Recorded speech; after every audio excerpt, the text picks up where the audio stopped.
Washington, the trade war never stopped for Chelsey Thiebaud.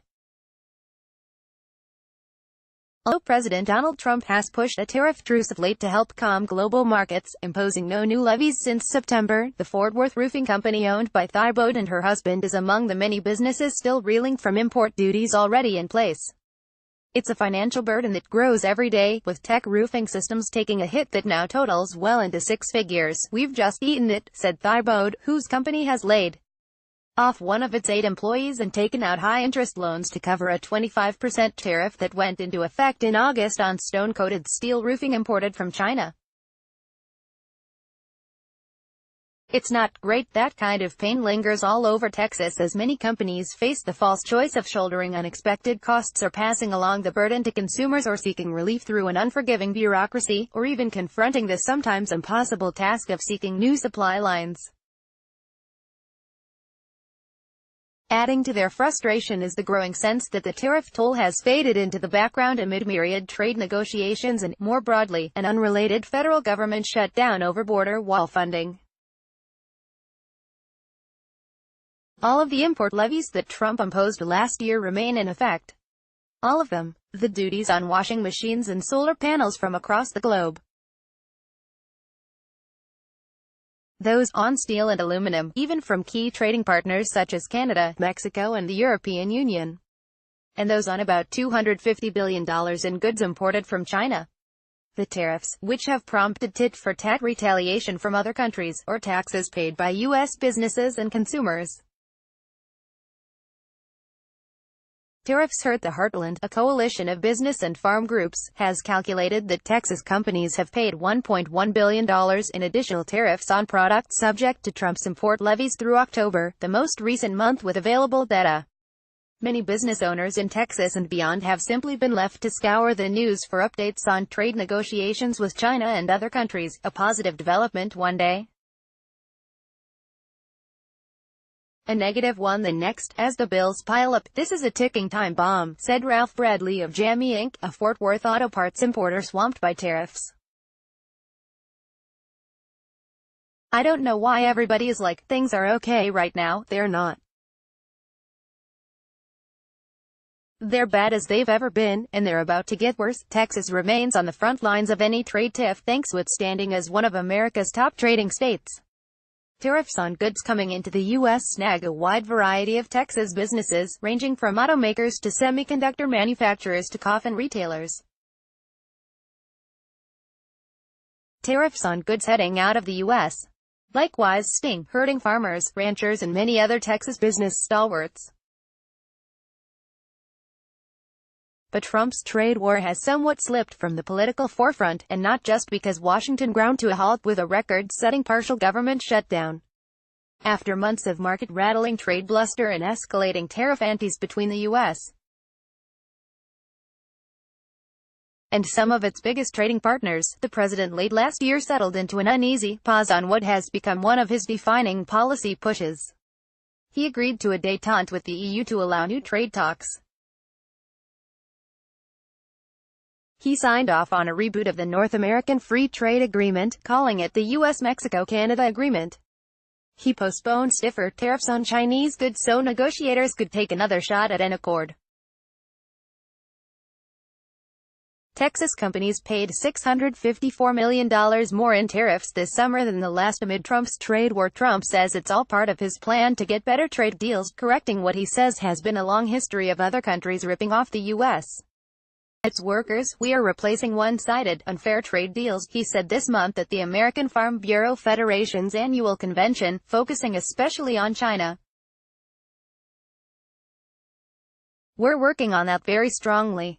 You see what's going on. We're doing very well." The president's approach is not without its defenders, including in Texas's business community. President Donald Trump says he's working to replace one-sided, unfair trade deals between the U.S. and other countries. He's settled into a tariff truce of late to allow negotiations to take place. John Matka of Stone Panels International in Marble Falls has told the feds that an influx of imported stone over the last 25 years from China and other countries has depressed U.S. production and forced closures and layoffs in the U.S. industry. The playing field with China is heavily tilted in favor of Beijing, he said, urging the Trump administration to apply increased levies to granite and other stone products from China. Even some of those who object to Trump's tariffs concede that the president may have a point. No running or hiding. Trump's trade war starts to hit Texas consumers. Marcy Ray is owner of Marcella Furs. She's also a leader of the Fur Information Council of America. She lamented how the industry has changed over the years, with most apparel manufacturing in the U.S. long ago shifting to China in an effort to cut costs. I totally understand where the president is coming from, she said. But Ray said it would now be hard to disrupt those supply chains, explaining that we're kind of in too deep. In the meantime, her retail store has quite a few items hit by a 10% tariff.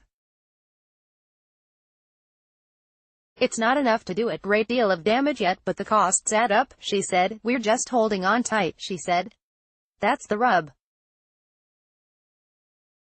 Trump's recent trade truce made no retreat on the levies he already put into place on hundreds of millions of dollars in imports, with the president even bragging on Twitter that the Treasury has taken in many billions of dollars from the tariffs we are charging China and other countries, but China and other countries aren't paying the tariffs.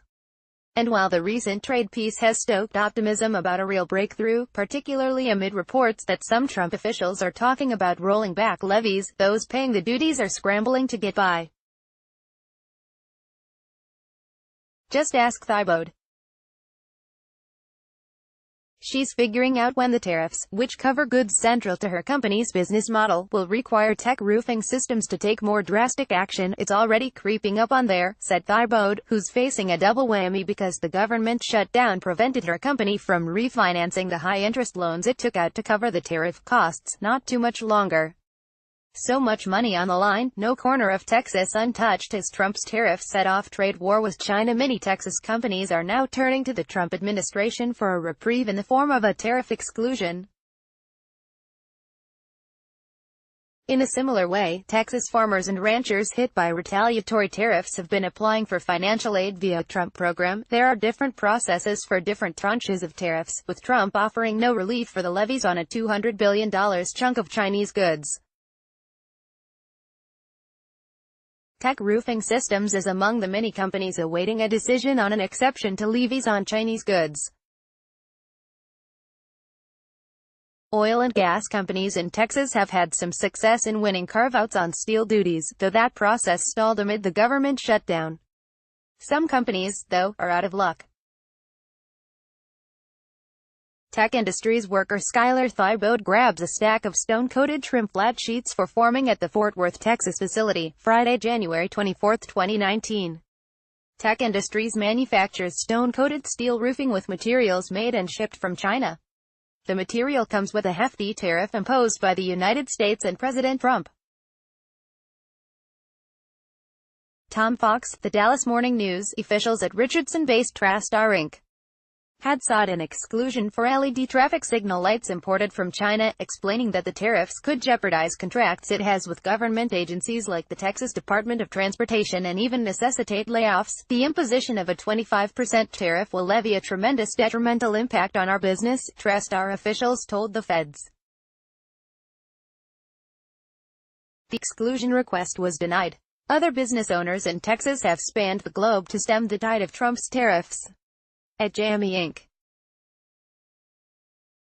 in Fort Worth, Bradley traveled to China in September to negotiate with the other end of the joint venture his auto parts importer launched there 35 years ago. He has few other options. Texans breathe easy at 11th hour trade deal with Canada. Just don't call it NAFTA. Trump says more than 90% of the items on his order list are now covered by the president's import levies. Bradley can't just seek new suppliers, either. The company has, literally millions of dollars invested in tooling, plant, and equipment for the joint venture in China, he said. It's made life really difficult, Bradley said, explaining that Jamie has been forced to pass along the added costs in some cases and forced to absorb the hit in others. Bradley remains hopeful that trade tensions will subside, particularly since Texas lawmakers across the political spectrum have pushed back on Trump's tariffs. But Trump could also instead deliver on his promise to toughen tariffs on Chinese goods in March if there is no progress toward a deal. For now, Jamie remains stuck. Business owners like myself have to expend an enormous amount of time trying to figure out how we are going to deal with these changes, said Bradley, who's been forced to scotch hiring plans due to the tariffs. This is not a problem I should have to worry about.